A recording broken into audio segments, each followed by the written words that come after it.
مبدئيا في اليوم على غير 2 بليره، شباب 11 يوم جبت 11 مليون، والله فواهبي مع سقوطها من على المسرح ما جابت مشاهده قدها، بعرف عزيز المتابع انت ما طلعت على فواهبي وقت وقعت، طلعت انت على الفستان وغطار، يخرب بيتك شو بسك. الكليب قد مو قديم تفكر عليه غبره، بدك شو اللي يتفكر من عام 1988، التصوير بالابيض والاسود. شباب شو هالكلمات بابا وغيره وحبابا، تفكر كلمات متقاطعه من جريده التسعينات. شباب شو اللي بس اللي لابسينه يا زلمه الجاكيت عند الركبه، يا زلمه قسما بالله امي استحت تلبسني هيك لباس، امي البنطلون الشريري اكبر مني ب10 نمار، يعني امي بتحسب حساب ل10 سنين اضل لابسه. شباب هذا الجاكيت اللي لابسه مو جاكيت، هذا بردايه حمام، فكرني بطقم العرس تبع جده.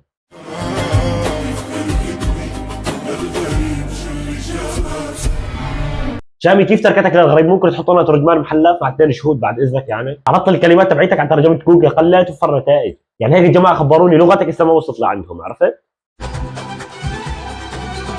يخرب بيتك شو هيك اللي بتفكر فيلم تركي حبيبي؟ شامي ما ضل غير محجزها غرفه نوم منفرده وتستفرد بالبنت، يعني عيب عليك، عيب عليك، في اطفال عم تشوفك. كفو مستر شامع بطلع معك يا ضرسان يخرب ديارك. شامي ممكن تحطني معك هيك باللقطات الحميميه؟ لهون بكون تعرف الفيديو عجبك الفيديو حطوا لك اشتركوا على القناه، استنوا فيديو جديد والسلام عليكم.